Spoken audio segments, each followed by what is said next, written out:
L'invité politique sur Radio Classique et Public Sénat.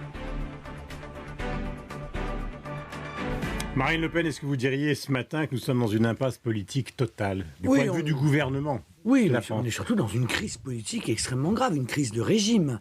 Et le président de la République ne pourra pas s'en sortir en disant circuler, il n'y a rien à voir. De la même manière que M. Moscovici ne peut pas dire, ce que j'ai trouvé extrêmement choquant, oh, vous savez, la vie politique s'en remettra, je vous rassure.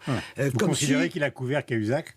Moscovici? Oui, je pose une question avec un point d'interrogation. Non, mais je ne sais pas, l'enquête probablement le déterminera. Ce qui est sûr, c'est que je pense qu'il était informé, et je trouve tout de même éminemment suspect la manière dont il a formulé ses demandes de renseignements auprès des institutions vous voulez dire sur la période, financières suisses.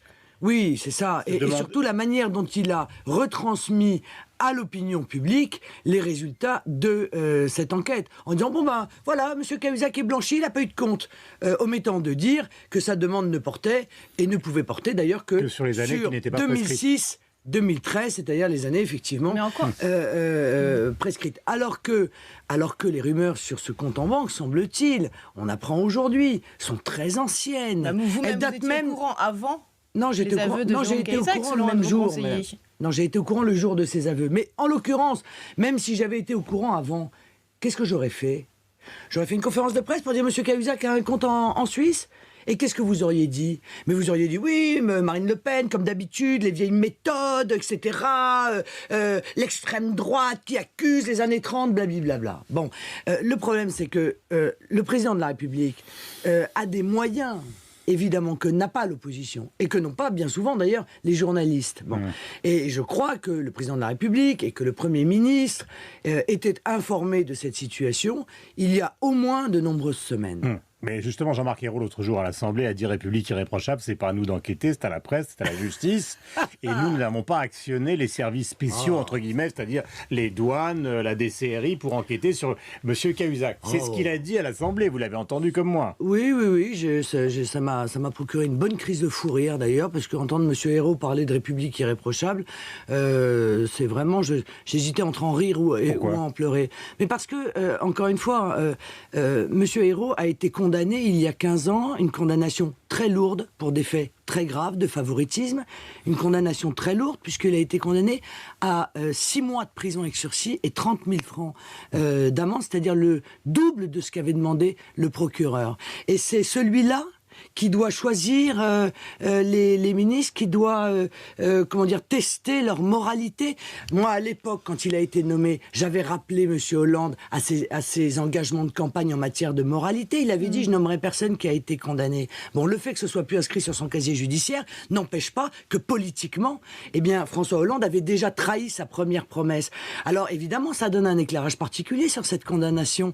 C'est M. Ayrault qui est censé mesurer la moralité des ministres. Bon, vous voyez bien que on ne s'en sortira pas et que tout à fait évidemment la rupture du lien de confiance entre le peuple et les pseudo-élites de droite et de gauche. Ce matin, d'après vous, il faut aller à la dissolution. Voilà, il faut que le peuple souverain reprenne la parole, car il est encore souverain. Et vous pensez qu'il va voter différemment par rapport à il y a 10 mois, 9 mois? Ah, je pense, oui.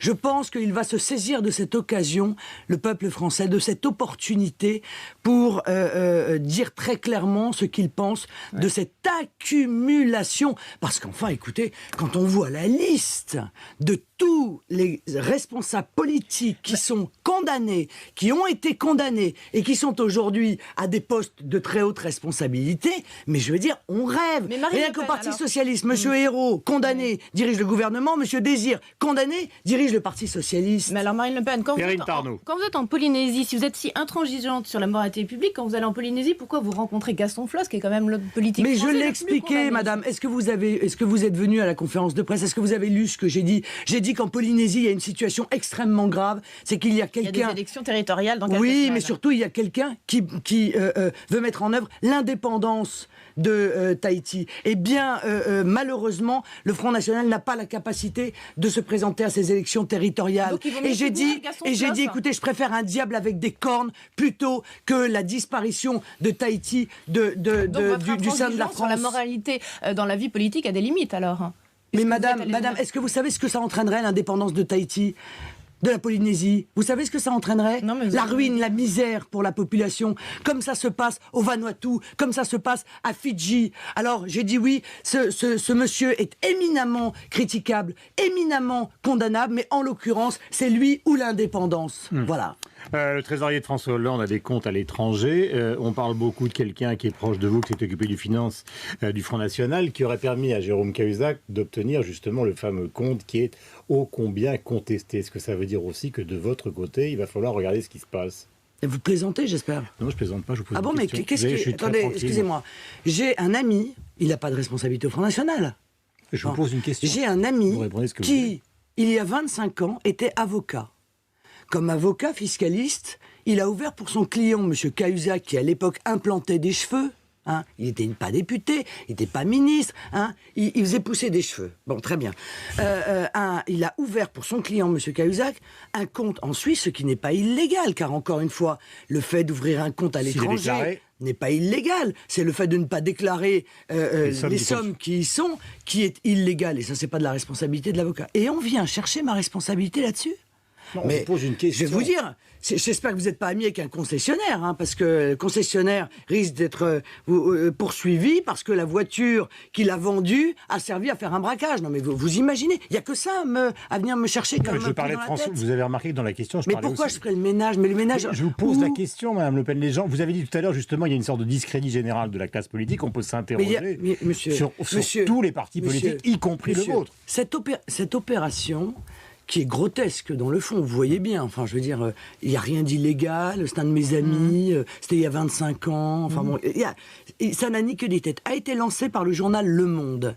Et je dis très clairement à votre antenne que le journal Le Monde a commis ainsi une véritable manipulation politique, de diversion, pour tenter de faire croire que, en associant mon nom à cette affaire, que tout le monde est pareil. D'ailleurs, vous voyez, regardez, l'ami de Marine Le Pen a touché la main de la boulangère de Cahuzac et que donc il doit y avoir quand même quelque chose de suspect dans ce dossier. Voilà. C'est une manipulation politique. Et je vais vous dire, j'en ai une preuve, c'est que cette affaire, le journaliste qui suit le Front National au Monde n'était même pas informé. Ça veut dire que c'est en haut lieu que ça a été monté. Voilà. Alors les Français ne sont pas dupes, je vous rassure. Et encore une fois, tout le monde est éclaboussé, mais parce qu'il le mérite. L'UMP et le PS ont des listes de condamnés qui sont inouïes. Je propose d'ailleurs aux Français d'aller regarder sur Internet. Ils tapent élu socialiste. Je me demande si la première occurrence c'est pas condamné. Et pareil pour l'UMP. Et ils cherchent à dire vous voyez le Front National. Ben non. Le Front National, non. Et moi, ma veste, elle est immaculée. Voilà. Et ils auront beau essayer de s'agiter, ils n'arriveront pas à me salir parce que j'ai une éthique, j'ai une morale, que je m'y tiens et que moi, quand je réclame l'éthique et la morale, je me l'applique à moi-même. Alors justement, est-ce qu'il faut un référendum sur la moralisation de la vie publique, politique, comme le souhaite par exemple François Bayrou? Oui, il le faudrait, mais que l'opposition réclame ça, c'est normal. Mais il me semble quand même qu'encore une fois, le Parti Socialiste a tous les pouvoirs. Et puis pour voter quoi? Parce que moi, j'ai entendu le président de la République dire « Oui, ce qu'il faudrait, c'est rendre inéligible la vie, ceux qui ont été condamnés. » Jusque-là, j'étais parfaitement d'accord, c'était dans mon projet présidentiel. Pour corruption et fraude fiscale. Ah bon? Et pourquoi pas le reste? Mais alors pourquoi pas pour favoritisme? Pourquoi pas pour détournement de fonds publics?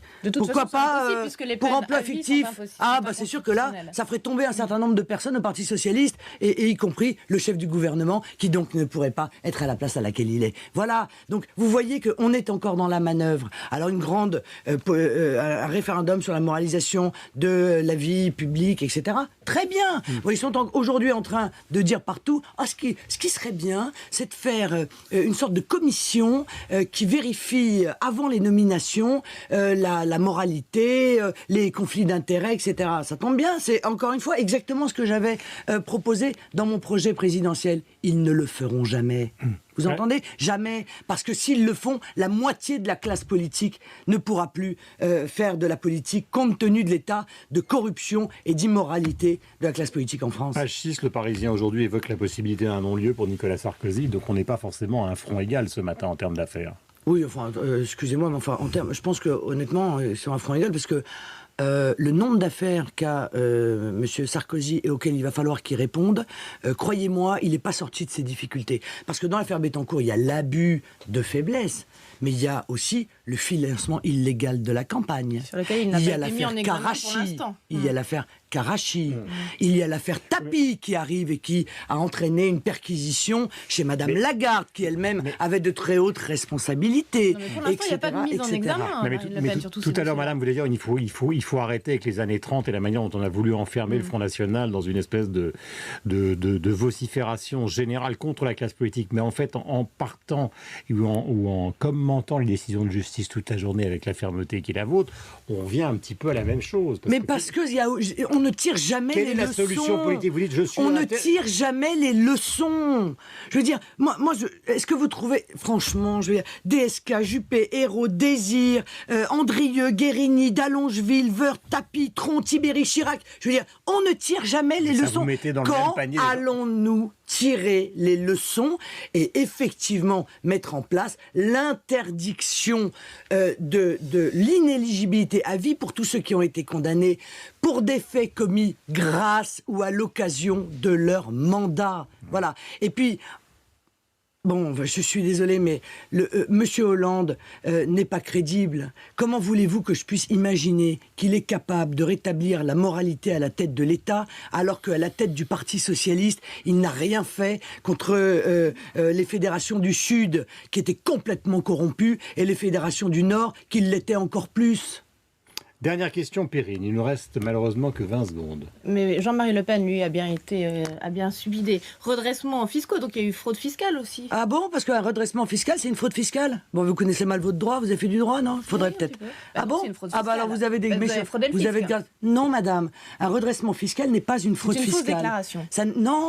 Non, on peut être en désaccord. On a le droit encore dans une démocratie d'être en désaccord avec l'administration fiscale. On a le droit de dire, mais moi je suis en désaccord avec la taxation que vous me mettez, avec le taux, avec l'évaluation que vous faites de ma propriété, on a le droit encore, ça fait l'objet d'une discussion, et si l'administration dit non, vous m'avez pas convaincu, je vous redresse, ça n'est pas une fraude fiscale, madame, et si vous le dites, c'est une diffamation en revanche, vous voyez, donc il faut être très prudent et très précis dans ce que l'on dit, mais quel est le rapport avec ce dont nous parlons, quel est le rapport avec des gens qui se sont servis de leur mandat ou qui ont menti, parce que le problème de M. Cahuzac, au-delà de son compte en Suisse, c'est le problème, c'est le fait qu'il était chargé de la lutte contre la fraude fiscale. Ça pose pas quand même un problème de moralité? Merci en tout cas Marine Le Pen d'être venue ce matin donc avec cette phrase qui reste un petit peu en l'air, pardon.